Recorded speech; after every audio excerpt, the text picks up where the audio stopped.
শ্রীকৃষ্ণ দ্বৈপায়ন বেদব্যাস বিরচিত শ্রীমদ্ ভাগবতম গ্রন্থের দশম স্কন্ধে ফেরালব নামক টিকা করেছেন ডক্টর মহানামব্রত ব্রহ্মচারী।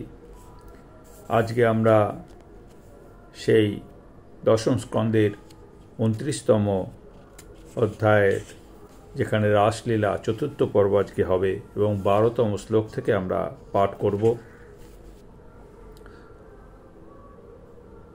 ওম ক্লিং কৃষ্ণায় নমঃ। ওম কৃষ্ণায় বাসুদেবায় হরয়ে পরমাত্মনে প্রণতক্লেশনাশায় গোবিন্দায় নমো নমঃ। আজ খুব ভালো দিন, রাধা অষ্টমী, তাই শ্রী রাধারানীর চরণে প্রণাম জানাই। ওম তপ্ত কাঞ্চন গৌরাঙ্গী রাধে বৃন্দাবনেশ্বরী বৃষভানুসুতে দেবী নমমামি হরিপ্রিয়ে। হে কৃষ্ণ করুণা সিন্ধু দীনবন্ধু জগৎপতে গোপেশ গোপিকাকান্ত রাধাকান্ত নমস্তুতে। 29তম অধ্যায়ের 12 নম্বর শ্লোকে বলা হচ্ছে, কৃষ্ণং বিদু পরং কান্তং ন তু ব্রহ্মতয়া মুনে গুণপ্রবাহ পরমঃ তসং গুণ ধিয়াং কথম। শ্রী পরীক্ষিত বললেন, হে মুনিবর, সেই গোপীগণ শ্রীকৃষ্ণকে পরম প্রিয় বলেই জানতেন, কিন্তু ব্রহ্ম বলে জানতেন না। তাদের চিত্ত গুণময় বিষয়েই আসক্ত ছিল। তবে কিরূপে তাদের সংসার নিবৃত্ত হল। এখানে সেই গোপীদের কথা বলা হচ্ছে যাদের বাড়িতে তাদেরকে আটকে দিয়েছিল, তারা রাসলীলায় যেতে পারেনি। তখন তারা মনের দুঃখে পরম ধ্যানের মাধ্যমে শ্রীকৃষ্ণের সঙ্গে মিলিত হলেন এবং সেই মিলনে তাদের যত কর্মসংস্কার, পুণ্য সংস্কার এবং পাপ সংস্কার সব কিছু বিদূরিত হয়ে, সমস্ত মল বিগলিত হয়ে তারা শ্রীকৃষ্ণ চরণে চলে গেলেন দেহত্যাগ করে। তাদের কথাই বলা হচ্ছে। 13 নম্বর শ্লোকে বলছেন, শ্রী সুখদেব বললেন, চেদিরা শিশুপাল শ্রীকৃষ্ণের প্রতি শত্রুতা করে যেরূপে মুক্তিলাভ করেছিল তা তোমাকে পূর্বেই বলেছি। অতএব শ্রীকৃষ্ণের প্রিয়া গোপীগণ যে সিদ্ধিলাভ করবেন তাতে আর বলবার কি আছে। 14-15 শ্লোক অনুবাদ পাঠ করছি। হে রাজন, মনুষ্যগণের মঙ্গলের জন্যই অব্যয় অপরিচ্ছিন্ন প্রাকৃত গুণরহিত ও গুণনিয়ন্তা শ্রী ভগবানের আবির্ভাব।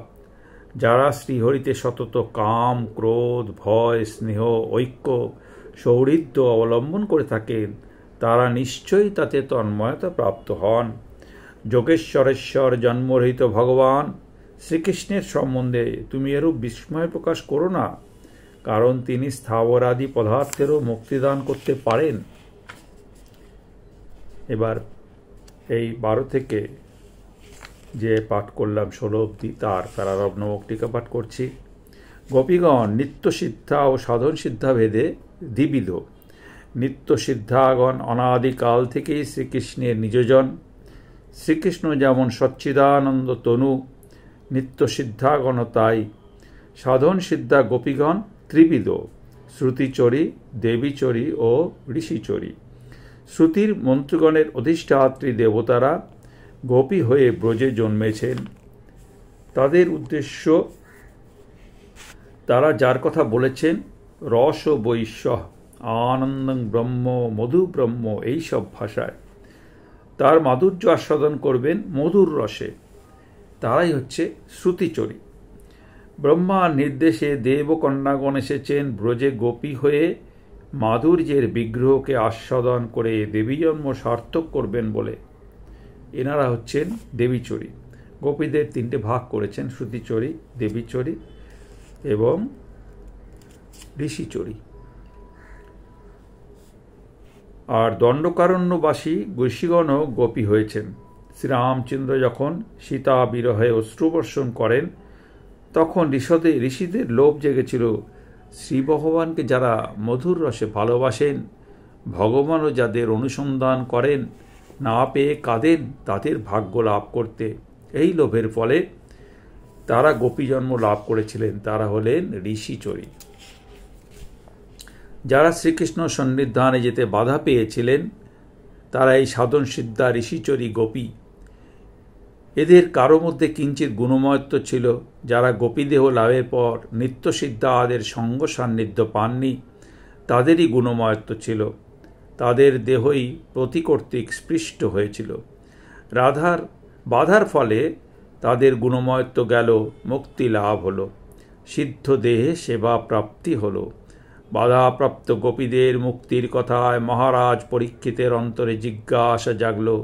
বললেন, গুরুদেব, এই গোপীরা গোবিন্দকে জানেন প্রাণকান্ত বলে, পরব্রহ্ম বলে জানেন না। এই অবস্থায় তাদের গুণপ্রবাহের উপরম অর্থাৎ পরম মুক্তি কি করে হয়? মহারাজের জিজ্ঞাসার তাৎপর্য এই যে ব্রহ্মজ্ঞান হলেই মুক্তি হতে পারে। সর্বং খল্লিদং ব্রহ্ম, এই শ্রুতিবাক্য অনুসারে জগতের সকল বস্তুই তো ব্রহ্ম। তবে তো ঘট পট যদু মধু যা কিছু জানলেই মুক্তি হতে পারে, তা তো হয় না। ব্রহ্মবস্তুকে ব্রহ্মবস্তু বলে জানলেই মুক্তি হয়, না জানলে হয় না।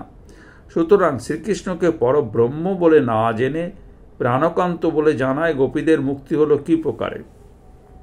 মহারাজের প্রশ্নে সুখদেব যেন একটু উদ্বেগ বোধ করলেন। বললেন, রাজন, এসব কথার উত্তর তোমাকে তো আমি পূর্বেই বলেছি, তোমার মনে রাখা উচিত ছিল।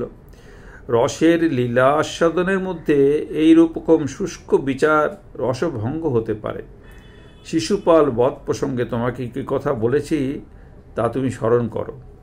শিশুপাল তো শ্রীকৃষ্ণ বিদ্বেষী ছিলেন। তিনি শ্রীকৃষ্ণকে জানতেন শত্রু বলে, কিন্তু মৃত্যুর পরে তার সদ্যই মুক্তি হল। যাকে শত্রুবুদ্ধি করেও জীব মুক্তি পায়, তাকে প্রাণকান্ত মনে করে কেমনে মুক্তি পেল, এইটা কি একটা প্রশ্ন হতে পারে? শোনো, কথাটা আবার বিশদ করে বলি। ব্রহ্মবস্তুকে ব্রহ্মবস্তু বলে না জানলে মুক্তি হয় না, একথা ঠিক। জগতের সকল বস্তু সম্বন্ধে এটা ঠিক, একমাত্র শ্রীকৃষ্ণ সম্বন্ধে ঠিক নয়। সর্বং খল্লিদং ব্রহ্ম, শ্রুতি বাক্য অনুযায়ী জগতের সকল বস্তুই ব্রহ্ম। ব্রহ্ম বটে, কিন্তু সকলই মায়ার আবরণে আবৃত ব্রহ্ম। কেবল শ্রীকৃষ্ণই নিরাবরণ ব্রহ্ম, তাতে মায়ার আবরণ নেই। সুতরাং তাকে ব্রহ্ম বলে না জানলেও বস্তু শক্তি কাজ করবে।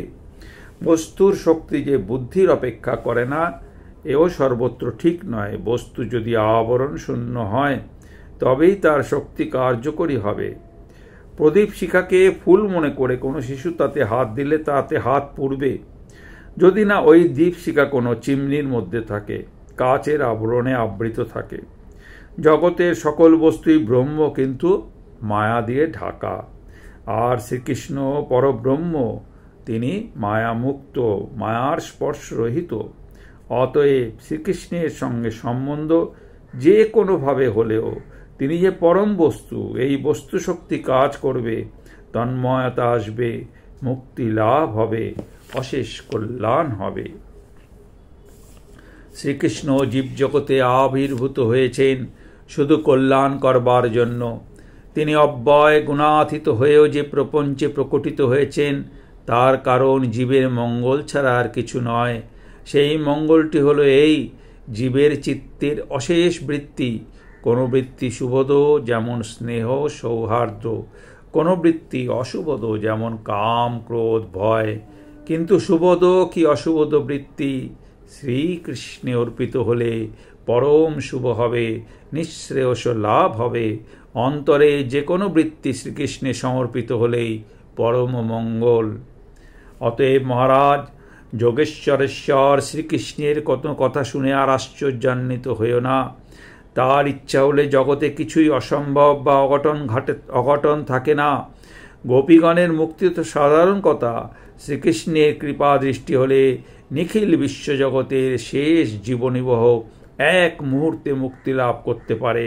শ্রীকৃষ্ণের মহিমা সম্বন্ধে তোমার তো কোনো সংশয় থাকা উচিত নয়, কারণ গর্ভবাসকালে তার করুণা শক্তি তুমি বিশেষভাবে অনুভব করেছ।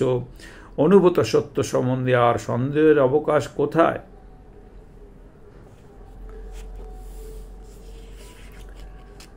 এরপরে আমরা 18-19 দুটি শ্লোক, 17-18-19 তিনটে শ্লোক আমরা পাঠ করব। অনুবাদ। বাগ্মীশ্রেষ্ঠ ভগবান শ্রীকৃষ্ণ সেই ব্রজসুন্দরীগণকে সম্মুখে উপস্থিত দেখে বাগবিলাসে তাদেরকে বিমুগ্ধ করতে করতে বলতে লাগলেন। শ্রী ভগবান বললেন, হে মহাভাগ্যবতীর ভোজরমণীগণ, তোমাদের শুভাগমন হয়েছে তো? তোমাদের আগমনের কারণ বলো। হে সুন্দরীগণ, এই রাত্রিকাল অতীব ভয়ঙ্কর এবং ভীষণ হিংস্র জন্তু পরিপূর্ণ। স্ত্রীলোকের এখানে অবস্থান করা উচিত নয়, অতএব তোমরা ব্রজে ফিরে যাও। এইবার এই 3টে শ্লোকের ফেলালভ নামক টিকায় ডক্টর মহানামব্রত ব্রহ্মচারী কী লিখেছেন তা আমরা অনুধাবন করার চেষ্টা করব। শ্রী সুখদেব বলে চলেছেন, রাসস্থলীর সংবাদ। অভিসারে ছুটেছেন রাস ও রসের নায়িকারা আলু থালু বেশে। শ্রীকৃষ্ণ সমীপে এসে দাঁড়িয়েছেন ব্রজাঙ্গনাগণ। তাদের কি অবস্থা? বিছুরি গেহ নিজক দেহ, নিজ দেহে গেহে বিন্দুমাত্র আবেশ নেই। তাদের বস্ত্রাবরণ ব্যত্যস্ত, পরিধানে ওড়না, গাত্রে পরিধেয় ঘাগরা, তাও স্খলিত গলিত, গমন বেগে নিবিবন্ধ স্লথ, কোন প্রকারের বাম করে তাহা বিধৃত। জুথে জুথে অঙ্গনারা ঘিরে দাঁড়িয়েছেন নন্দনন্দনের চারদিকে। তারা কি যেন বলতে চাইছেন, কিন্তু লজ্জা, সংকোচ, সম্ভ্রম পুনঃ বাধা সৃষ্টি করছে। লজ্জা সরম তারা বহু দূরে ফেলে এসেছেন সত্য, তবু শ্রীকৃষ্ণের নিকটে আসবার সঙ্গে সঙ্গে ওই সকল নারীসুলভ বৃত্তি সহজভাবে আবার এসে যেন আসরে নিজ নিজ স্থান অধিকার করে নিয়েছে। বধূগণের অবস্থা দেখে শ্যামনাগর মৃদু মৃদু হাসতে লাগলেন। বিপিনে মিল্ল গোপনারী, হেরি হাস হত মুরলীধারী। তারপর মধুর পদ্মবদন বিকশিত করে কয়েকটি কথা বললেন শ্রীকৃষ্ণ। শ্রী সুখদেব শ্রীকৃষ্ণের একটি বিশেষণ দিয়েছেন, বদতাং শ্রেষ্ঠ। শ্রী সনাতন গোস্বামী ওই পদের ব্যাখ্যা বলেছেন, নিখিল বাগ্বৈদগ্ধবিদাং বরিষ্ঠ। বাক্যের ও অর্থের চাতুর্য, বিবিধ ভঙ্গিমা ও বৈচিত্র্য সৃষ্টিতে যারা নিপুণ, তাদের মধ্যে এই বক্তাটি সর্বশ্রেষ্ঠ। স্বয়ং সরস্বতী বল্লভ বাগ্মীবর কয়েকটি কথা বললেন। কথা কয়েকটির মধ্যে ছলনা আছে, চতুরতা আছে। তা দ্বারা সৃষ্টি করলেন গোপীদের চিত্ত বিকলতা। কেন করলেন? কেনই বা কথার মধ্যে এত চাতুর্য, এত বিদগ্ধ ভঙ্গিবিলাস? প্রশ্নেরই বা উদ্দেশ্য কি?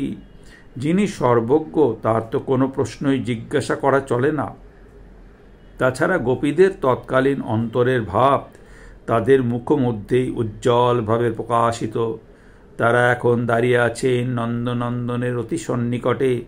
তিনি সকলেই জানেন এবং দেখছেন, তবুও জিজ্ঞেস করলেন। এর বিশেষ একটি কারণ আছে। শ্যামসুন্দরের স্বাদ গোপীদের নিজ মুখ থেকে শুনবেন তাদের অন্তরের গভীর ভালোবাসার কথা। প্রীতির পাত্রের মুখে তাদের প্রণয়ের কথা শুনতে শতগুণ আনন্দ বেশি হয়, কিন্তু এই আনন্দ তো সহজে পাওয়া যায় না। রসবতী বামা নায়িকা যারা, তাদের বুক ফাটে তো মুখ ফোটে না। গোপীগণ কিছুতেই তাদের অন্তরের অনুরাগের কথা শ্রীকৃষ্ণের সম্মুখে দাঁড়িয়ে বলতে পারছেন না। কেউই বলতে পারে না, বললে রসপুষ্টি হয় না। নায়িকার অন্তরের গুরু প্রেম কতক ব্যক্ত, কতক অব্যক্ত, তাতেই মধুরিমা। সুন্দর দেহটা কতক ঢাকা, কতক খোলা, তাতেই সৌন্দর্যের অভিব্যক্তি। বোরখা পরা দেহের সৌন্দর্য অব্যক্ত, নগ্ন দেহের সৌন্দর্য ব্যক্ত বটে, কিন্তু তা সুজনের যুগুপ্সা আনে। ব্যক্ত ও অব্যক্তের মধ্য দিয়ে দেহ সৌন্দর্যের মাধুর্যের প্রকাশ। অন্তরের সৌন্দর্য প্রেম সম্বন্ধে এটাই কথা। প্রেম আছে প্রেমিকার অন্তরে গোপনে ঢাকা, আর ভাব ও ভঙ্গিতে, হাসি চাহনিতে কতক ব্যক্ত হয়ে পড়েছে। তাতেই মাধুর্য পুষ্টি হয়ে রসাবহ হয়। কিন্তু আজ শ্যামচাঁদের অন্তরের গুরুস্বাদ সবটাই উন্মুক্ত করে দেখবেন। মহাভাবময়ী ব্রজগোপীগণের দেহ প্রেমেরই, প্রেম দিয়ে গড়া, প্রেম ও বিভাবিত। বস্ত্রহরণের দিনে দেহটা দেখেছেন, আজ তাদের সমস্ত মন প্রাণ প্রেমময় ভাব মূর্তিটি দেখবেন। দেখতে পারবেন কিনা জানি না, কারণ যার সদ্গুণের কৃষ্ণ না পান পার। তবে দেখতে অন্তরে আকুতি এই পর্যন্ত জানি। তাদের অন্তরের সবখানি ভালোবাসার কথা যদি তারা প্রাণ উজাড় করে দিয়ে বলেন, তবেই ওই স্বাদ পূর্ণ হতে পারে। এটা কি সম্ভব? কোন বাম নায়িকা তার অন্তরের সবখানি অনুরাগের কথা প্রাণ খুলে বলবে? স্বাভাবিক অবস্থায় কখনো এটা সম্ভব নয়। তবে হ্যাঁ, সম্ভব যদি কোনো অস্বাভাবিক কারণে বামা তার বাম্য ত্যাগ করেন। কোনো অস্বাভাবিক ঘটনা না ঘটলে দুরতিক্রম্য বাম্য স্বভাব তাদের পক্ষে ত্যাগ করা অসম্ভব। কোনো অস্বাভাবিক কথায় বাক চাতুর্যে গোপীদের অন্তরে যদি একটা বিভ্রান্তির সৃষ্টি করতে পারা যায়, তবে শ্যাম সুন্দরের অভীষ্ট সিদ্ধ হতে পারে। সুতরাং এখন প্রয়োজন সহজভাবে কথা না বলে বৈচিত্র্যময় কথা এমনভাবে বলা, যাতে বামা নায়িকারা বাম্য ত্যাগ করে দক্ষিণার মতো প্রাণের কথা খুলে বলেন। তাই এই বিভ্রান্তিকর বৈচিত্র্যময় বাকভঙ্গি বিস্তার করলেন শ্যামনাগর। প্রথম সম্বোধনটি করলেন, স্বাগতং বো মহাভাগাহা, পাতিব্রত্যাদি ধর্মে ও বহুগুণে শীল তোমরা মহাভাগ্যশালিনী, তোমাদেরকে স্বাগত জানাচ্ছি। দশম স্কন্ধের 23 অধ্যায়ে অন্ন ভিক্ষা লীলায় যাজ্ঞিক ব্রাহ্মণ পত্নীদেরও এই ভাষাতেই সম্ভাষণ করেছিলেন। তবে তারা ছিলেন নিতান্ত অপরিচিতা। আজ এরা সবাই সম্পূর্ণ পরিচিতা, স্বজন এবং কৃষ্ণে ঐকান্তিক প্রীতিযুক্তা। অপরিচিত জন ও আপনজনকে একই ভাষায় সম্ভাষণে আপনজনের প্রতি অনাদর প্রকাশ পেয়েছে। ব্রাহ্মণীদেরকে স্বাগতং বলেছেন অশ্বতাং, আসুন বসুন। গোপীদেরকে তা বললেন না, সেটিও তো অনাদর জ্ঞাপক। পরপর 3টি কথা বললেন। প্রথম, তোমাদের আগমনের কারণ কি? দ্বিতীয়, আমার দ্বারা তোমাদের কি প্রিয় কার্য সাধিত হবে? 3, ব্রজের সকলের কুশল তো? প্রত্যেকটি কথাই সুন্দর, নির্দোষ, কিন্তু প্রত্যেকটি শব্দের মধ্যে যে প্রচ্ছন্ন উপেক্ষার তীক্ষ্ণতা আছে, গোপিকাদের অন্তরে তা বিদ্ধ হতে লাগলো। অতি প্রিয়জনের কাছে কি জন্য এসেছ জিজ্ঞাসা করা সমাদরসূচক নয়, তার উপর নিজের নাম ধরে ডেকে এনে আগমনের কারণ জিজ্ঞাসা করার মধ্যে উপেক্ষা সুস্পষ্ট। আমার দ্বারা তোমাদের কি প্রিয় কার্য সাধন হতে পারে, একথা নিতান্ত অপরিচিত লোককে বললে শোভন হয়। যাদের সঙ্গে নিত্য দেখা, অন্তরের নিবিড় মাখামাখি, তাদের নিকটে পেয়ে আমার দ্বারা কি সেবা হতে পারে বলা অস্বাভাবিক। বুদ্ধিবৃত্তির স্থিরত্বের জ্ঞাপক নয়। কথার সুরে প্রকাশ যে আমার দ্বারা তোমাদের কিছু প্রিয় কার্য করা সম্ভব নয়, তবে নেহাত যদি আদেশ করে বসো তবে কিছু করতেও পারি। তোমরা কেন এসেছো তা যখন বলছো না, তখন অনুমান হয় ব্রজের কোনো অমঙ্গল হতে পারে। তাই জানতে চাই সকলের কুশল। কথার সুরে প্রকাশ যে অকুশল হলেই যেন সকলে তার কাছে ছুটাছুটি আরম্ভ করে, কুশলে থাকলে কেউ মনেও করে না। একথা প্রিয়জনের প্রতি প্রয়োগ করলে বড় অসুন্দর ও কঠোর হয়। সব কয়টি কথার মধ্যে একটা উপেক্ষার ভাব সুস্পষ্ট। শ্যাম সুন্দরের চাতুর্যপূর্ণ বাক্য শুনে গোপিকাগণের হৃদয় নৈরাশ্যে ভরে গেল। ব্যাকুলতাপূর্ণ দৃষ্টিপাত করে তারা অধোমুখী হলেন। মনে মনে বলতে লাগলেন, ওহে নিষ্ঠুর, ব্রজের কোন বিপদ হলে তো ব্রজবাসীরাই তোমার নিকট আসতেন। আজ বিপদ নয়, মহাবিপদ। তবে তাকে বলেই হতভাগিনীদের বিপদ। এই বিপদ পূর্বের মতো কোনো অসুর বা রাক্ষস হতে নয়, অথবা দাবানল বা ঝড় বা বৃষ্টির জন্য নয়। এই বিপদ আমরা ছাড়া আর কেউ বুঝবে না। এই বিপদের নিবারক আছে কেবল তোমার পদঅরবিন্দ। কিন্তু তোমার বাক্যের নিষ্ঠুরতায় মনে হচ্ছে তোমার অনুগ্রহ লাভে আমাদের চিরবঞ্চিত থাকতে হবে। তাদের অন্তরের চিন্তা বুঝেই যেন ব্রজসুন্দর বললেন, দেশ কাল পাত্র বুঝে চলাই সর্বদা কর্তব্য। তোমরা পুরুষ নহ, নারী, তাহাতে সুন্দরী যুবতী।